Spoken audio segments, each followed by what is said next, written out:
Pois é, ainda bem que somos mais do que 2 ou 3, né? Isso é importante. Boa noite, povo. Vamos dar início aqui então, já que a princípio talvez alguns cheguem ainda, esperamos que sim, vamos orar por eles, para que o pessoal não pense que não vai ter reunião hoje, que o pastor não está, né? E tem mais um domingo que ele não vai estar, né? Então, esperemos que o pessoal lembre que tem culto igual. Mas, alguns avisos só, não temos nenhum aniversariante na semana que eu tenha marcado lá. Vamos ter a reunião de oração na quinta-feira, quem estiver por aí, a gente vai ter um tempo de oração, como tivemos já na quinta que passou. E vamos continuar orando pelo tempo do pastor lá, né? No grupo lá deu para ver que ele estava até jogando bola, então o pastor ele se transforma em momentos assim com os netos, né? Vou chamar minha equipe para frente. Sim, próximo domingo pela manhã temos a ceia, tá? 8h15 da manhã, então avisem quem não está aqui hoje à noite. Nós vamos colocar no grupo também. Ceia do Senhor próximo domingo às 8h15 da manhã. Vamos estar dando início hoje à noite, então vamos orar, vamos colocar em pé. A gente já permanece assim para o tempo de cânticos. Nosso Deus e Pai, nós queremos chegar à Tua presença, Senhor, te louvando, Pai, pelo Teu amor, Teu cuidado conosco. Obrigado por tudo que pudemos fazer já durante o dia de hoje. Obrigado, Senhor, pela semana em que Tu nos guardou, Tu nos guiou, pela Tua bondade e Tua misericórdia em nossas vidas. Também te agradecemos por esse tempo que podemos ter aqui agora já à noite. Abençoa, Senhor, essa reunião, que o tempo de cânticos possa ser realmente algo que agrade ao Senhor e que a Tua palavra também possa estar sendo transmitida e possamos estar recebendo e sendo edificados pelo Teu Santo Espírito. Agradecemos mais uma vez, Senhor, pela Tua bondade e o Teu amor por nós, colocando tudo isso em Tuas mãos. Em nome de Jesus. Amém. Vamos começar adorando a Deus. Vamos adorar a Deus. Vamos invocar Seu nome. A Márcia disse assim que eu escolhi uns cânticos bem antigos, então não estranhem, tá? Mas são cânticos bonitinhos. Esse é um antigo, mas é um cântico legal.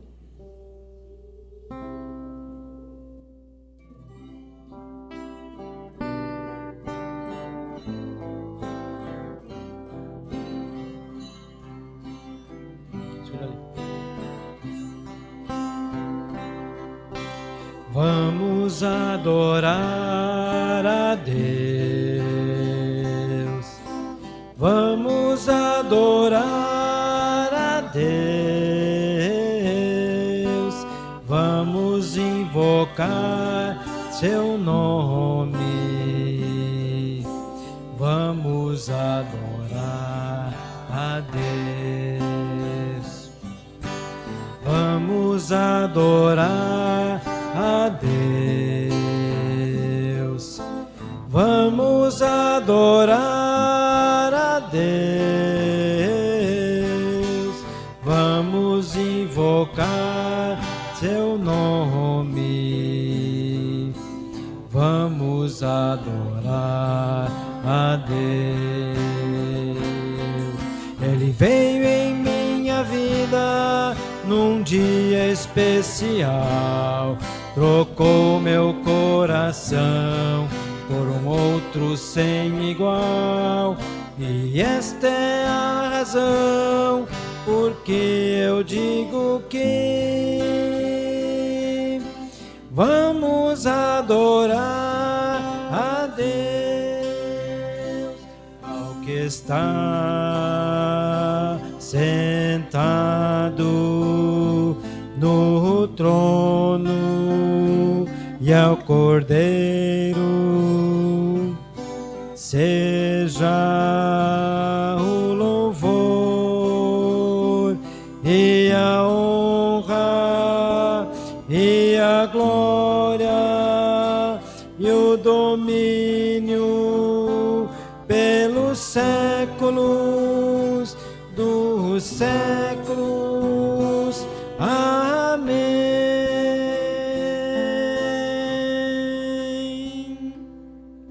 Então esse é o nosso propósito aqui, né? Adorar ao Senhor, realmente bendizer o Seu santo nome. E esse Deus, do próximo cântico, a gente pode também estar lembrando, fazendo referência a como andávamos antes dele nos alcançar, né? Nós andávamos cegos, andávamos sem rumo, E como o mundo, a gente procurava a paz em coisas que não preenchiam nosso espírito, né? Então, por meio de Cristo, por meio de Deus, por meio da sua palavra, nós descobrimos o caminho quando olhamos para a cruz. Então, ao olhar para a cruz,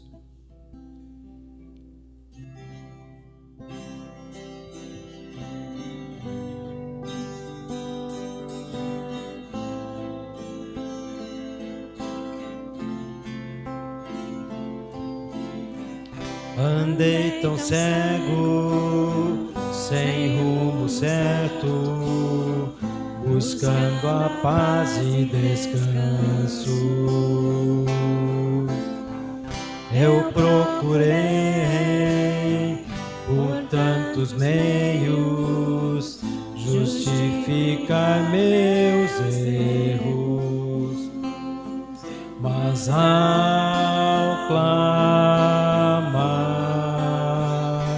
meus olhos abri, e ao olhar pra cruz eu entendo o amor derramado ali por mim, sacrifício de sangue por um pecador. Não sou merecedor, tua graça me alcançou.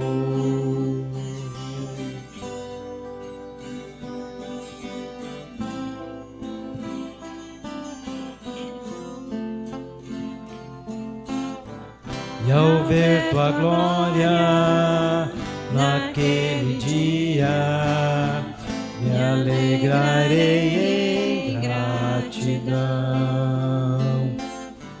Tocarei as marcas de vitória, vencido é o pecado. Perante ti me prostrarei,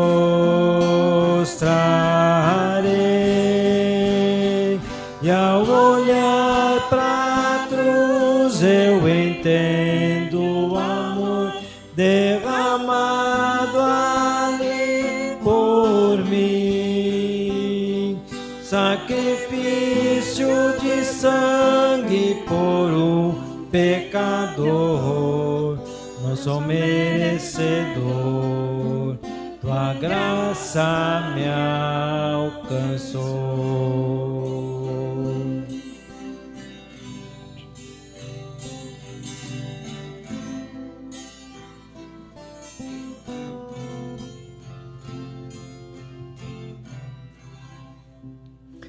Ao olhar para a cruz, então, entendemos o amor. Entendemos em parte, né? Humanamente a gente pode entender um pouco realmente do que Cristo fez por nós. Apenas na eternidade nós vamos entender com um pouco mais de precisão e de mais noção, né? Falando justamente sobre o amor dele por nós. Esse próximo cântico é um cântico bem antigo, de acordo com a minha esposa, né? Mas ele fala do amor de Cristo por nós. Ele fala que ele nos dá vida, ele fala que perdoa, que esquece e tem reservado para nós um lar eterno, né? Então, o cântico é Ele me ama. Vamos ver se vocês conseguem vir junto comigo.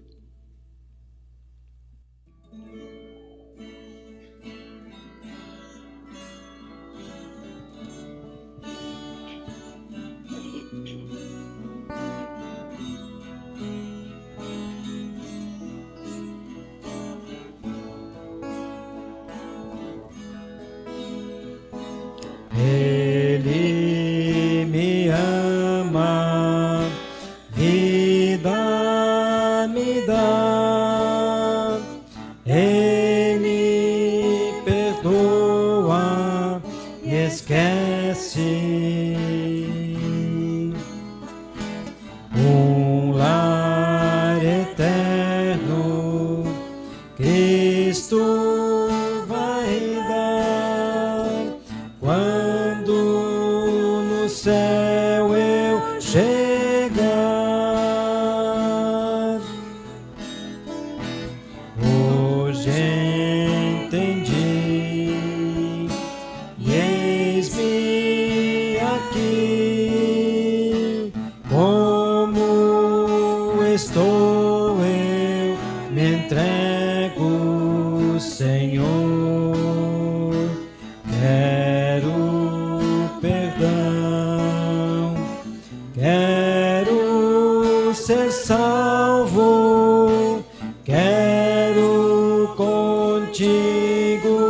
morar. Vinde a mim, vós todos que estáis cansados e oprimidos, e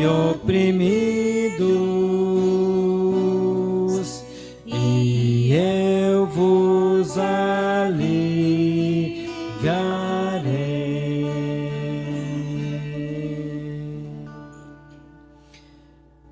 Realmente podemos estar indo ao nosso Senhor, que Ele nos alivia das nossas cargas, né?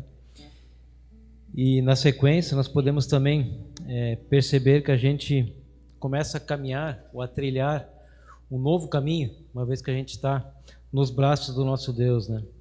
E esse cântico aqui também é um cântico antigo, mas ele fala sobre essa nova caminhada que nós começamos a trilhar em Cristo, depois que nós realmente entendemos o Evangelho, entendemos o que Cristo fez por nós, reconhecemos o senhorio dele sobre nossas vidas, e a gente não olha mais para trás, né? A gente olha com esperança para Cristo e para o que nos reserva com Ele na eternidade. Então, uma nova caminhada. Esse eu acho que vocês não vão lembrar. Enfim.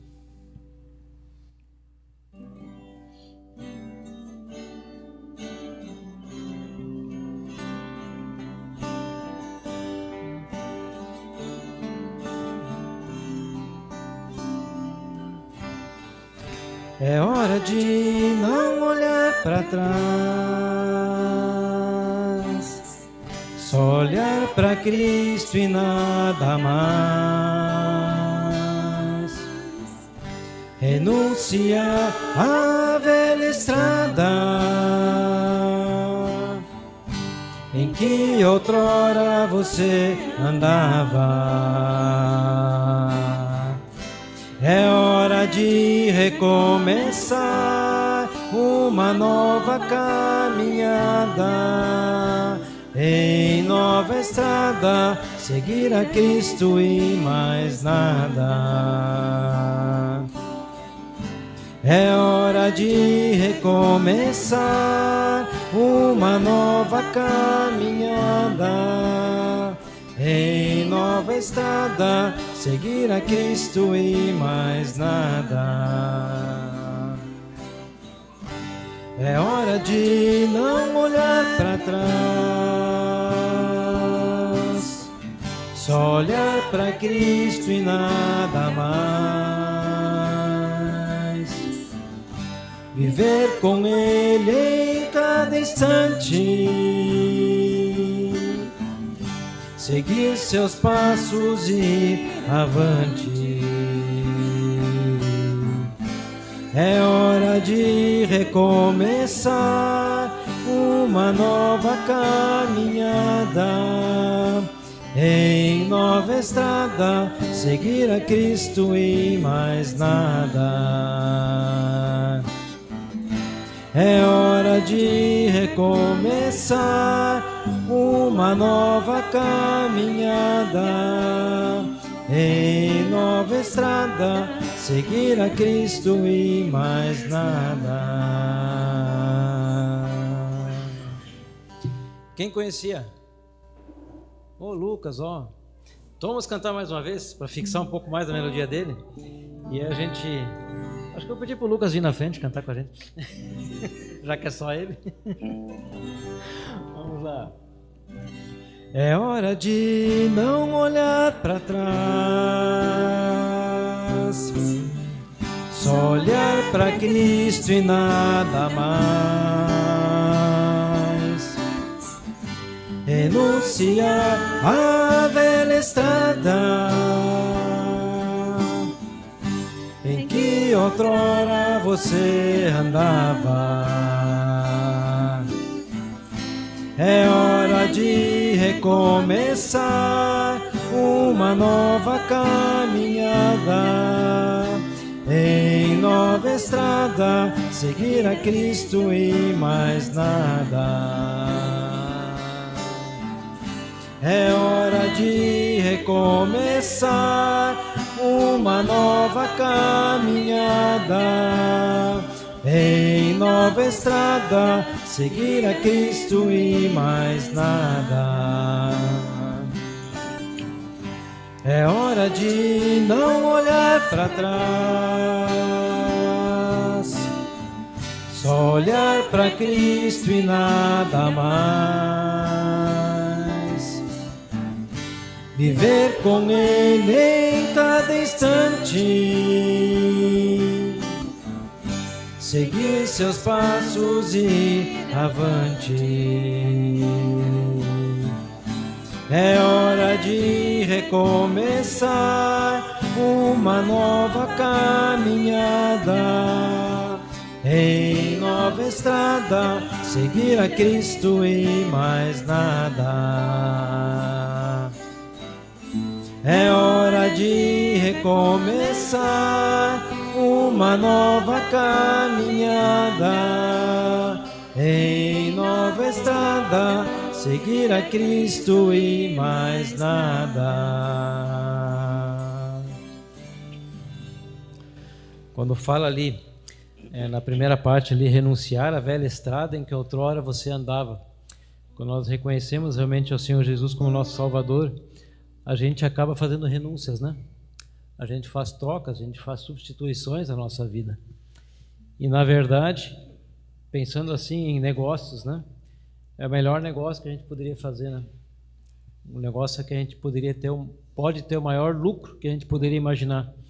Renunciar aos nossos velhos hábitos, renunciar à nossa velha vida e caminhar, recomeçar uma caminhada, um novo início, né? Numa nova estrada, seguindo a Cristo, sem olhar para trás. Então, que possamos realmente viver assim e lembrar também de poder estar caminhando dessa forma, né? Vamos sentar?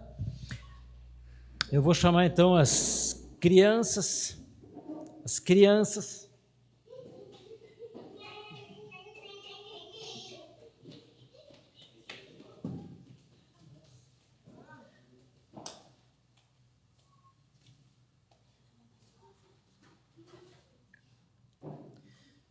Kelvin pode vir também, Kelvin.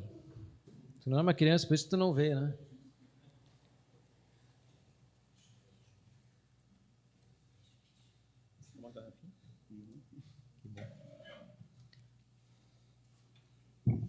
Vamos estar orando mais uma vez, então. Vamos lembrar também do nosso pastor que está longe de nós, mas está com certeza aproveitando os momentos dele lá com os netinhos, né? Como dizem assim, e com a Laura, né? Vamos orar. Nosso Deus e Pai, nós queremos chegar à Tua presença mais uma vez, te louvando, Pai, por tudo que já podemos fazer aqui. Obrigado por esses cânticos, obrigado porque por meio deles nós também podemos estar te louvando e buscando andar e viver conforme Tu nos ensinas em Tua palavra. Queremos agora colocar em Tuas mãos a nossa reunião com a pregação da Tua palavra, que possamos realmente estar sendo edificados pelo Teu Espírito Santo, Pai. Esteja abençoando o Kelvin, que vai trazer a palavra, que Tu possas estar orientando ele na transmissão realmente do que ele preparou. Também abençoa as crianças, que elas possam estar ouvindo da forma delas, Senhor, com relação ao Evangelho e ao amor de Cristo, e que Tu, no momento certo, possa estar também alcançando essas almas para o Teu reino. Colocamos esse tempo em Tuas mãos, em nome de Jesus. Amém.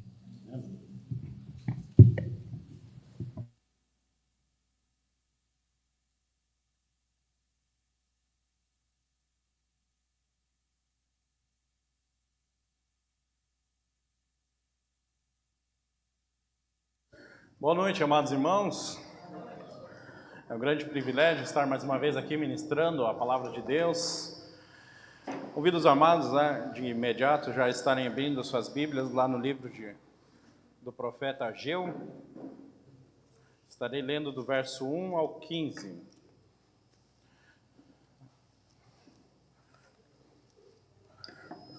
Ageu, capítulo 1, do verso 1 ao 15.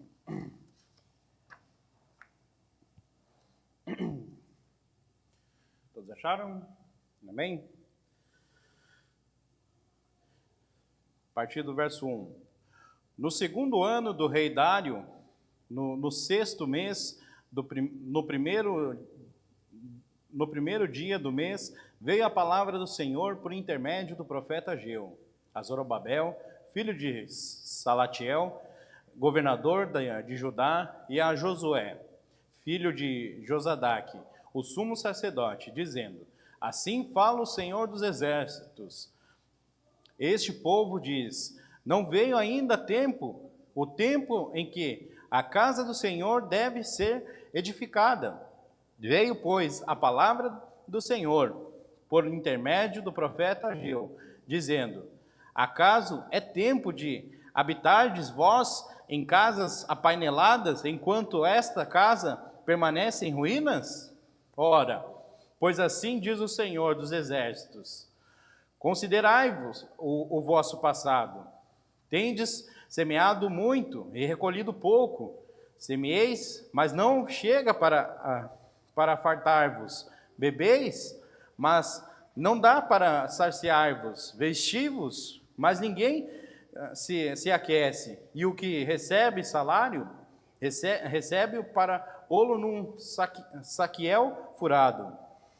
Assim diz o Senhor dos exércitos: considerai o vosso passado, subi ao monte, trazei madeira e edificai a casa. Dela me agradarei e serei glorificado, diz o Senhor. Esperaste o muito, e eis que veio a ser pouco, e este pouco, quando o trouxeste para casa, diz o Senhor dos exércitos: por causa da minha casa, que permanece em ruína, ao passo que cada um de vós corre por causa da sua própria casa. Por isso, os céus sobre vós retêm, e o seu orvalho, e a terra os seus frutos.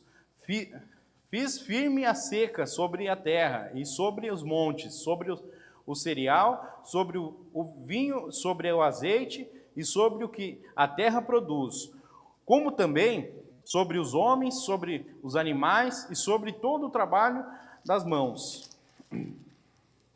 Então, Zorobabel, filho de Salatiel, e Josué, filho de Josadaque, o sumo sacerdote, e todo o resto do povo atenderam a voz do Senhor, seu Deus, e a palavra do profeta Ageu, as quais o Senhor, seu Deus, o tinha mandado dizer, e o povo temeu diante do Senhor. Então Ageu, o enviado do Senhor, falou ao povo segundo a mensagem do Senhor, dizendo: eu sou convosco, diz o Senhor. O Senhor despertou o espírito de Zorobabel, filho de Salatiel, governador de Judá, e o espírito de Josué, filho de Josadaque, o sumo sacerdote, e o espírito do resto de todo o povo. Eles vieram e puseram ao trabalho na casa do Senhor dos exércitos, o seu Deus, ao 24º dia do sexto mês. Amém.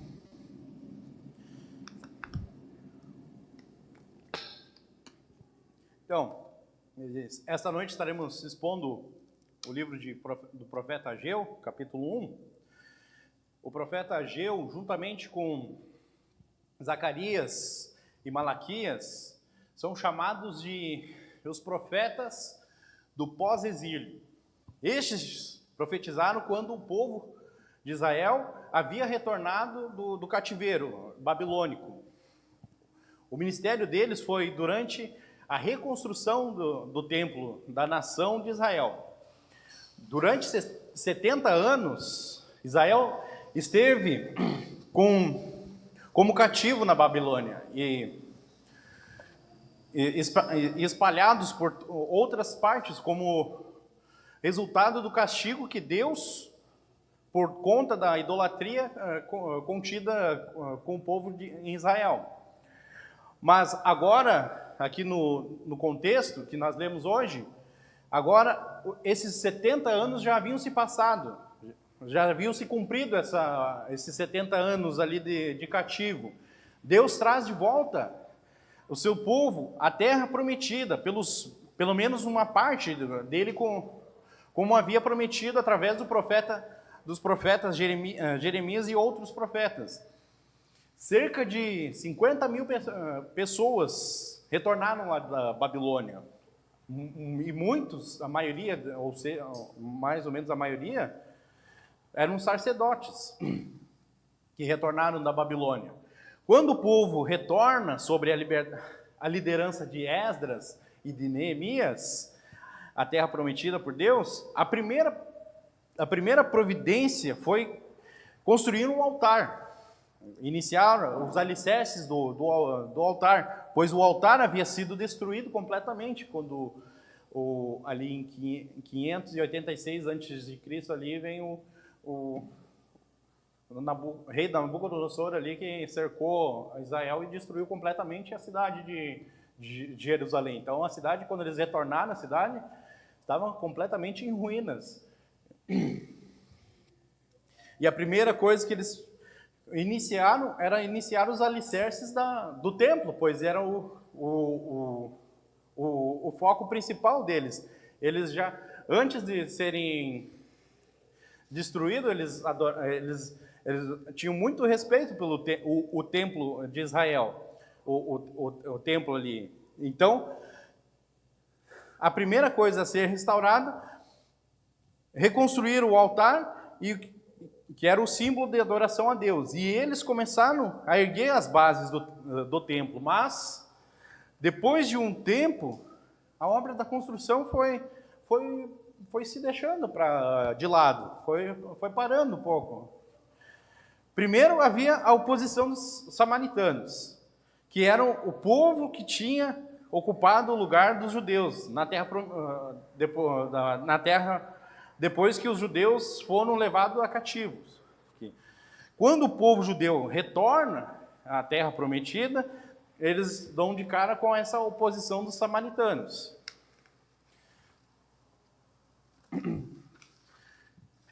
E o relato dessa oposição lá, podemos encontrar lá nos livros de Esdras e de Neemias.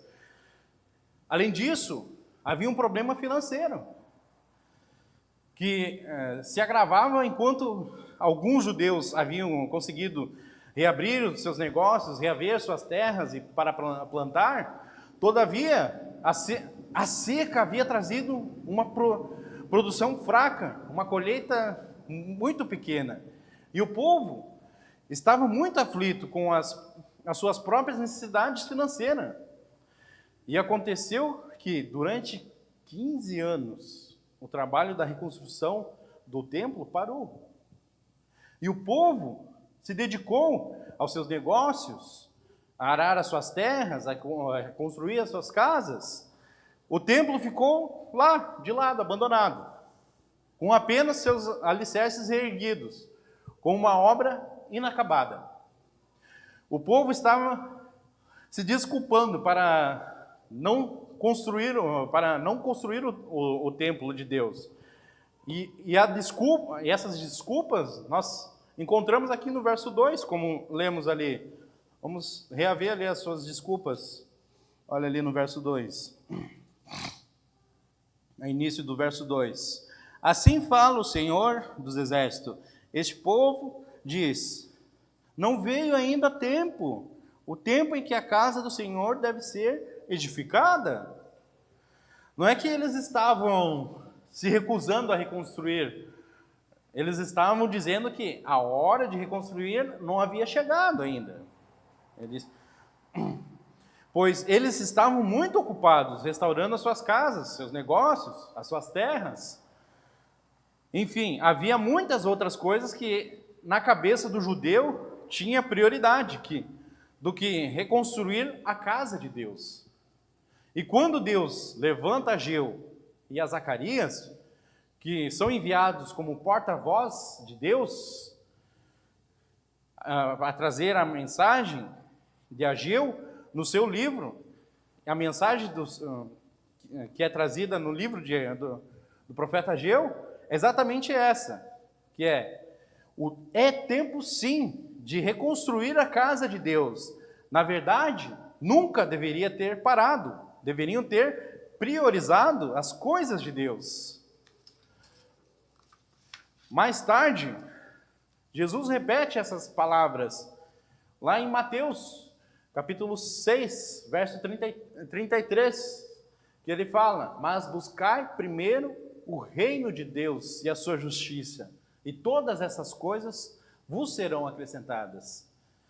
É sobre isso que quero compartilhar com os amados irmãos a esta noite. Existem muitas coisas importantes a respeito da expansão do nosso envolvimento na obra do Senhor.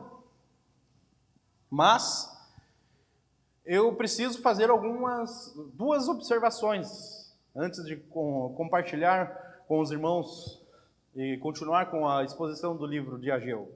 A primeira delas, eu não estou aqui dizendo que hoje a construção, o prédio, os muros, o templo, o prédio da igreja de hoje não é o que vale ao templo do Antigo Testamento. O templo do Antigo Testamento era um símbolo da igreja, povo de Deus. Deus não habita em templos feitos por mãos humanas. Ele habita em algo muito mais precioso, que é o espírito humano, o coração regenerado. Portanto, ao fazer a aplicação do contexto para nós hoje, de maneira nenhuma, imagine que eu estou dizendo que a construção evangélica, que eventualmente alguns chamam de templo ou tabernáculo, que são equivalentes ou equiparados ao templo do Antigo Testamento. Eu não estou dizendo isso. Não tem mais templo hoje, no sentido em que havia no Antigo Testamento. Segunda observação, antes de começar a exposição, quando eu for expor o livro, aqui é o capítulo 1 do profeta Ageu, eu não estou defendendo aqui no contexto que Deus estava esperando que o povo obedecesse para ser abençoado financeiramente. Eu não estou defendendo a teoria da prosperidade, mas eu sei que a Bíblia diz que Deus ama aquele que dá com alegria e com gratidão. Se nós investíssemos nossos tempos no reino de Deus, abriríamos nosso coração para o pobre, para o necessitado, para a expansão da glória de Deus. Neste mundo, certamente Deus não será cego, nem surdo para conter aqueles que se dedicam a Ele. Então, voltando ao nosso contexto, eu destaco neste contexto 5 pontos principais que vamos trabalhar essa noite. E o primeiro deles é que nós não devemos nos demorar em levar adiante a obra do Senhor, a causa de Deus, do Senhor, e nem devemos nos demorar a nos envolver com ela. Deus havia registrado a desculpa do povo para parar a construção, ali que podemos ver ali como no verso 2, como nós já vimos. Como já disse, não é que eles estavam se recusando a reconstruir o altar do Senhor. Eles estavam dizendo que a hora de reconstrução da casa do Senhor não tinha chegado, pois estavam muito ocupados fazendo outras coisas. Não veio tempo, porque nós temos que reconstruir a nossa casa, temos que fortalecer nossos alicerces, os nossos negócios. Não tenho tempo porque, olha essa seca, os tempos são difíceis, olha a inflação, tudo é caro. Como vamos fazer isso? Não venho tempo porque não temos tempo, pois o tempo que tenho é para das minhas coisas. Era isso que o povo estava dizendo. Durante 15 anos, estávamos usando essas desculpas. Não vem o tempo, não está na hora, vamos esperar mais um pouco, vamos esperar mudar a situação. O tempo passando e o templo continuava lá, do mesmo jeito que estava no início da sua reconstrução, sem poder ser usado.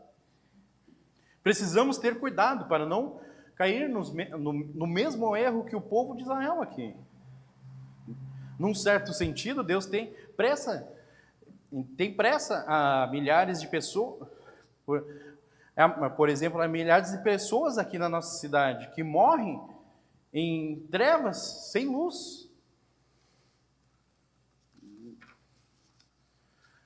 Sendo seduzidos pela seita do ateísmo, que perdem sua fé. Centenas de pessoas absolutamente em trevas, sem o conhecimento da verdade.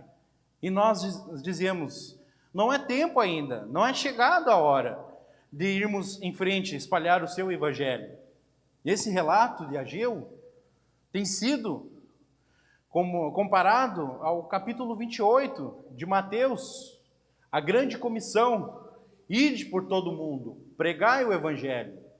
Era assim que o evangelho, no Antigo Testamento, seria pregado. O templo de Deus servindo de ponto para onde as multidões das nações viriam para conhecer a Deus e ouvir sobre o seu nome.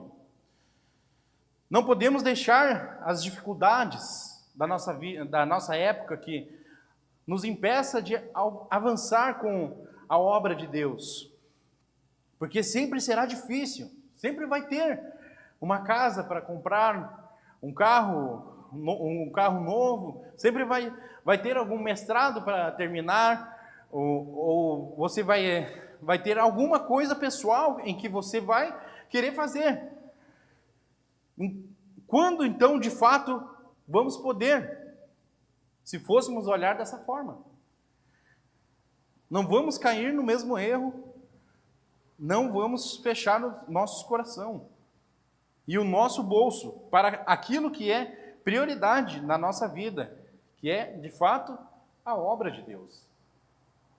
Com isso, chegamos ao nosso segundo ponto, que está óbvio, bem óbvio aqui na passagem, que nós precisamos examinar as prioridades da vida. Note a pergunta penetrante que Deus faz através do profeta Ageu. Acompanhe comigo aos versos ao verso 3 a 4. Veio, pois, a palavra do Senhor por intermédio do profeta Ageu, dizendo: acaso é tempo de habitar-vos em casas apaineladas, enquanto esta casa permanece em ruínas? Essa casa era o templo de Deus. Deus estava fazendo a comparação com a casa dele, que era o templo no Antigo Testamento, com a casa do judeu, que estava dizendo: ainda não chegou o tempo de construir a minha casa? Aí Deus diz: tá bom, não chegou o tempo, mas de forrar as suas casas, de botar o teto sobre as suas casas, para isso vocês têm tempo, têm dinheiro, mas para a minha casa vocês não têm. Tem que examinar as prioridades da nossa vida. Temos que examinar o que tem que ocupar o primeiro lugar na nossa vida. Qual é o pecado daquele povo? O pecado daquele povo foi as prioridades deles. Tinha que ser a casa de Deus. Pois era ali que os sacrifícios eram oferecidos a Deus, onde o sumo sacerdote entrava no Santo dos Santos, trazendo o sangue de um cordeiro para pedir perdão para perdão dos pecados de toda a nação. Era ali que o povo expressava a sua gratidão a Deus pelo retorno à sua terra prometida do cativo. O povo havia acabado de experimentar uma grande bênção da parte de Deus, que foi o retorno à terra prometida. E agora não há tempo de mostrar gratidão a Deus, ainda não tinha chegado a hora. A prioridade deveria ser a casa de Deus, pois eles eram do Senhor, pertenciam ao povo de Deus. Eles deveriam dar a Deus o primeiro lugar. E era isso que o primeiro mandamento dizia: Não terás outros deuses diante de mim. Eu sou o primeiro lugar na vida de vocês. Essas desculpas, não há tempo, ainda não é a hora, há dificuldades financeiras, eu tenho prioridades, tudo isso eram desculpas falsas. Na verdade, o problema daquele povo era espiritual. O problema do povo era a falta de amor a Deus, falta de gratidão a Deus e falta de reconhecimento por tudo que Deus havia dado. O que Deus está dizendo através do profeta é mais ou menos isso. Você deveria lembrar do porquê vocês estão de volta à terra prometida. Tudo o que vocês têm procede de mim. Eu sou o autor de todas as coisas boas, mas mais tarde, Tiago diria, ali em Tiago, capítulo 1, verso 17, toda boa dádiva e todo dom perfeito são lá do alto, descendo do Pai, das luzes em que não há mudança nem sombra de variação. Tudo que temos é de Deus. Então, é sempre a Ele que deve ser o primeiro lugar. Por isso devemos ter cuidado para não cair nos mesmos erros que esse povo teve. Tudo que foi escrito para a nossa edificação. A obra de Deus, a sua causa, a expansão do Evangelho, tem que ter prioridade na nossa vida. Pois foi através do Evangelho que fomos perdoados, que conhecemos a Deus, conhecemos a Jesus Cristo e recebemos o dom e a dádiva da vida eterna. Se de fato o Evangelho é prioridade para nós, se já fomos alcançados pela bênção de Deus, investir no reino de Deus deve ser a nossa prioridade. Será justo ou correto nós investirmos somente em nossos negócios, nossa casa, nosso carro, prioridades para nós, lazer, viagens, e deixar a obra de Deus sem envolvimento? Será justo? Qual é a prioridade da sua vida? Estamos contribuindo para a obra de Deus na mesma medida em que Ele nos abençoa? Estamos investindo no reino de Deus, proporcionalmente com aquilo que Ele tem nos dado? Essa é a pergunta que o profeta faz como porta-voz do povo de Deus. É tempo de investir. Investir tempo nas coisas de vocês, mas na minha casa não é? Essa pergunta levanta essa questão de examinarmos as prioridades da nossa vida. E chegamos ao nosso terceiro ponto, que, como eu já havia dito antes, eu não estou ensinando a teoria da prosperidade com esse ponto. E o ponto é o seguinte, que a nossa estabilidade financeira, em grande parte dependerá em grande parte da prioridade em que nós darmos ao reino de Deus. Note que Deus faz um chamado ao povo para considerar seriamente a sua história. Acompanhe comigo ali aos versos 5 a 7. Ora, pois, assim diz o Senhor dos exércitos, considerai o vosso passado. Tendes semeado muito e recolhido pouco. Comeis, mas não chega para fartar-vos. Bebeis, mas não dá para saciar-vos. Vestivos, mas ninguém se aquece. E o que recebe salário, recebe-o para pô-lo num saqueel furado. Assim diz o Senhor dos Exércitos, considerai o vosso passado. Deus está dizendo aqui que os judeus estavam passando por aquele período de dificuldade, de seca, de fome, Exatamente porque eles não tinham dado o primeiro lugar a Deus e a sua justiça. Portanto, as outras coisas não foram acrescentadas. E já era a mão de Deus pesando sobre o povo, dizendo que as suas prioridades estão erradas. Eles plantavam muito e colhiam pouco. Comiam e ficavam com fome. Bebiam, mas ainda continuavam com sede. E se vestiam, mas não se aqueciam o suficiente. E o salário que recebiam se escorria entre seus dedos. Veja o que Deus, e ainda Deus continua, ali no verso 9, no verso 9, parte A, olha ali.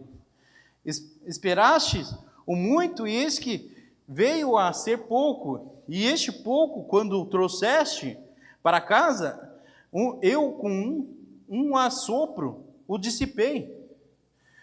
O que o profeta Ageu está dizendo para o povo é o seguinte: vocês sabem a razão porque estão trabalhando muito e ganhando pouco.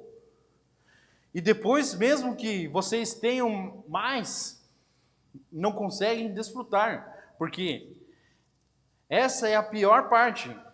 São 2 castigos. Eu não sei qual é o pior. Primeiro, o que você recebe vem num saco furado. E creio eu que todo mundo deve conhecer essa expressão. Que pode até ganhar bem, mas naquele mês o carro quebra, ou bate o carro, ou a doença na família que o plano de saúde não cobre. Entende? Até ganha bem, mas parece que o salário vem num saco furado. Numa mão recebe e na outra vai tudo embora, não sobrando nada. Ou pode ganhar bem, mas não consegue desfrutar o que ganha. O homem pode ter uma casa na praia, mas não consegue tempo para ir lá. E quando vai, fica preocupado, pensando nos seus negócios que deixou. Ou então está em briga com a mulher e com os filhos, não desfruta nada. O ter alguma coisa e desfrutar delas, isso vem de Deus. Está escrito lá no livro de Eclesiastes. O autor diz assim: uma coisa eu vi debaixo dos céus, e o homem a quem Deus deu muitas coisas, mas não lhe deu o privilégio de desfrutar delas. E Ageu está dizendo: dá uma olhada para a história de vocês. Já pensaram o porquê plantam muito e colhem pouco? E o pouco não alimenta, não mata a sede, não aquece? É exatamente porque não estão dando o primeiro lugar a Deus. E dar o primeiro lugar a Deus não é para barganhar com Deus, para receber algo em troca. Devemos fazer isso por um único motivo: por gratidão. A regra geral é essa, que nosso Deus nos abençoa e nos dá alegria para desfrutar, mesmo com o pouco que temos, quando Ele de fato é o nosso primeiro lugar. Chegando ao nosso quarto princípio,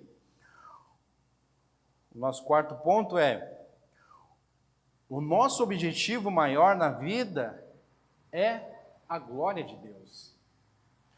Acompanhe comigo ao verso 8.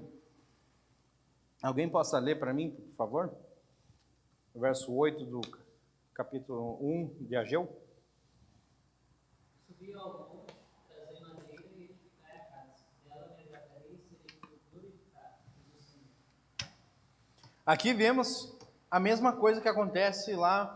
Eu já até no passado, já algumas pregações, foi uma das primeiras minhas pregações que eu preguei ali no livro de 1 Reis, capítulo 17, que ali conta a história de uma viúva que se apronta para a sua última refeição, para ela e para o seu filho.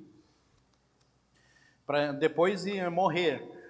Mas Deus envia o profeta Elias a ela que diz: vai, prepara a sua última refeição, mas primeiro dê para mim. Deus estava ensinando aquela viúva que ele deve ser sempre sua prioridade, e dando primeiro para o profeta, o azeite da botija não faltou, nem a farinha se acabou na botija dessa viúva.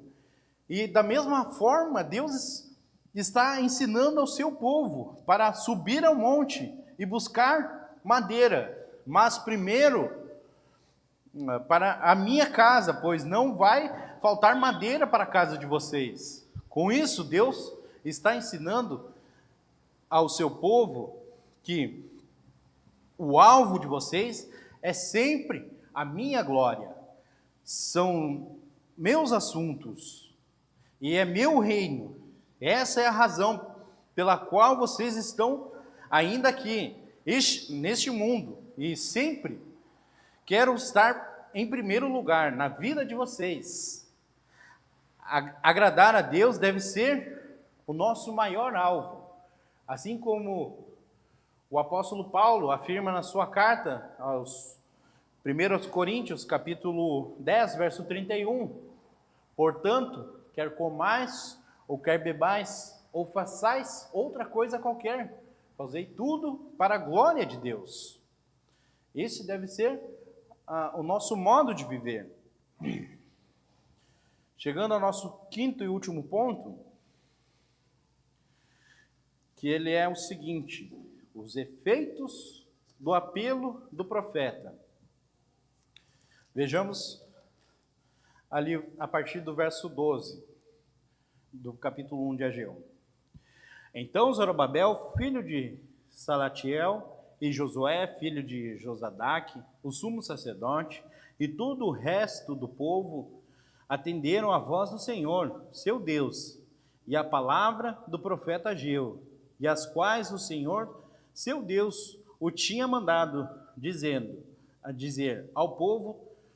O povo temeu diante do Senhor. Então Ageu, o enviado do Senhor, falou ao povo, segundo a mensagem do Senhor, dizendo: eu sou convosco, diz o Senhor. O Senhor despertou o espírito de Zorobabel, filho de Salatiel, governador de Judá, e o espírito de Josué, filho de Josadaque, o sumo sacerdote, e o espírito do resto de todo o povo. Eles vieram e se puseram ao trabalho na casa do Senhor dos Exércitos, seu Deus, ao 24º dia do 6º mês. O povo ouve a mensagem do profeta e teme a Deus, pois isso era o que faltava na vida daquele povo, temor a Deus. Falta esse temor em muitas vidas hoje em dia, que vem quando compreendemos a grandeza de Deus e vemos realmente quem Ele é e quem nós somos. O povo teme a Deus e crê em sua palavra, trazida pelo profeta Ageu, por temor a Ele. E chegando ao nosso fim da nossa mensagem, eu faço algumas perguntas aos irmãos, concluindo a nossa mensagem. Qual é o alvo maior da sua vida? O alvo maior da nossa vida sempre deve ser a glória de Deus, como eu citei ali em 1 Coríntios 10, 31. Portanto, quer comais ou quer bebais, ou façais tudo, ou qualquer outra coisa, fazei tudo para a glória de Deus. Mas eu ainda pergunto, quais são as desculpas que estamos dando para não se envolver com a obra de Deus? E a última pergunta: o que está no primeiro lugar da sua vida?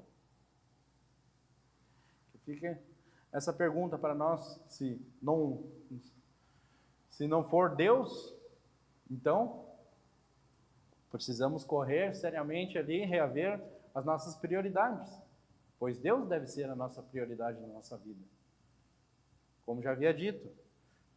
Mas primeiro, busque, como diz ali em Mateus 6,33, mas primeiro buscai o reino de Deus e a sua justiça, e todas essas coisas vos serão acrescentadas. Amém? Oramos. Bom Pai, obrigado por o Senhor estar me trazido aqui mais uma vez, dando essa oportunidade de ministrar a sua palavra. Que o Senhor esteja nos fortalecendo os nossos corações, que possamos ser mais gratos a Ti, por tudo que o Senhor já tem nos dado, pela saúde, por nós podemos estarmos reunidos aqui esta noite e ouvir a ministração da sua palavra, que o Senhor possa estar trabalhando no nosso coração, que não possamos agir conforme agiu o seu povo, em deixar as coisas tuas, as coisas de Deus de lado. Que o Senhor possa estar fortalecendo o nosso coração, que possamos priorizar mais e mais as suas coisas, bom Pai, que possamos priorizar a sua vida e sermos eternamente gratos pelo Senhor ter enviado o seu amado Filho Jesus Cristo na cruz para morrer em nosso lugar e pudéssemos ter acesso a Ti novamente, Pai. Que o Senhor possa estar abençoando essa noite e essa semana dos amados irmãos. Por isso Ele peço e agradeço, em nome do seu amado Filho Jesus Cristo. Amém.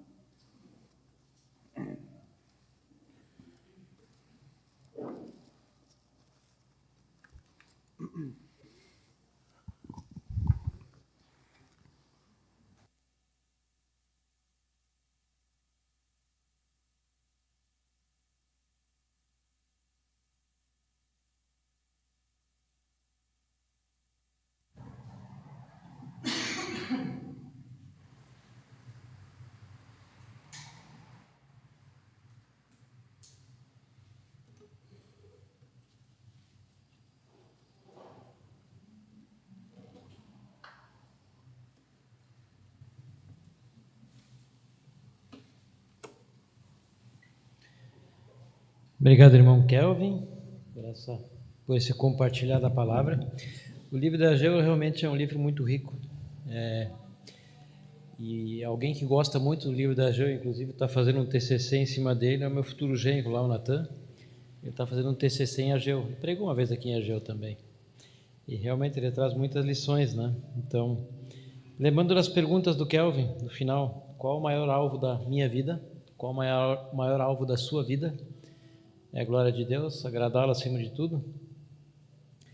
E outra, quais são as suas desculpas para não se envolver na obra de Deus? Quais as desculpas que a gente usa para isso? E Kelvin, a terceira pergunta, qual foi mesmo? Vê tuas anotações aí. Tem mais uma, sei que são 3. O que está no primeiro lugar da nossa vida? O que ocupa o primeiro lugar? O que ocupa o trono da nossa vida? É Deus? Então, realmente, como diz a palavra e como foi bem enfatizado, todas as outras coisas nos serão acrescentadas, né? Então, vamos em busca do que realmente importa. Vamos nos colocar em pé mais uma vez? Vamos estar cantando mais um cântico ainda, para nós encerrarmos nosso tempo hoje. O cântico chama O Poder do Amor. Venha a Ti, Jesus, quero renovar o meu ser. Vamos realmente buscar renovar o nosso ser, viver de acordo com o que Ele nos mostra e de acordo com a sua vontade, né?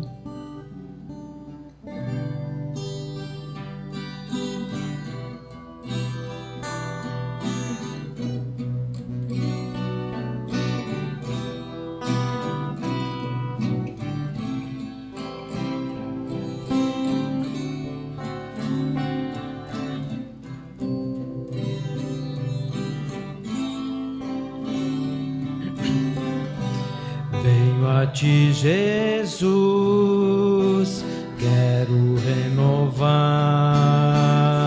meu ser. Sei que a graça vem só de ti, Senhor.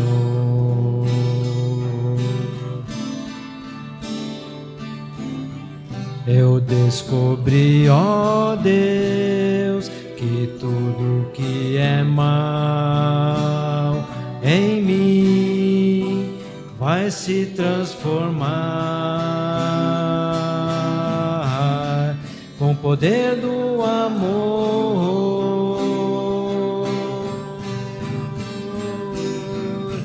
Meu Jesus, teu amor me envolve.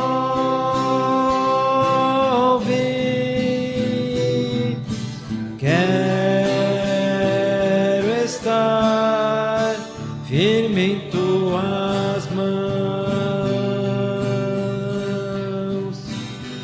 Eu vou voar bem alto como a águia, planando na amplidão do Espírito de Deus, com o poder do amor.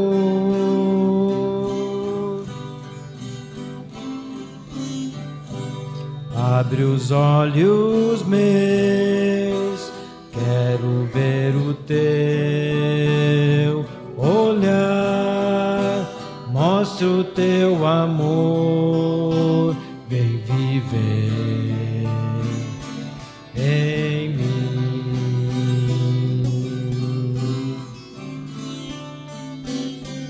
Renova o meu pensar, ensina-me o teu querer, cada dia mais, com o poder do amor.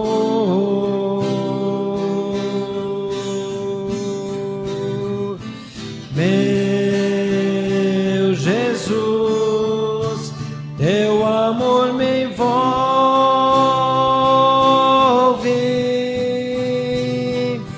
Quero estar firme em tuas mãos. Eu vou voar bem alto como a águia, planando na amplidão do Espírito de Deus, com o poder do amor. Planando na amplidão do Espírito de Deus, com o poder do amor.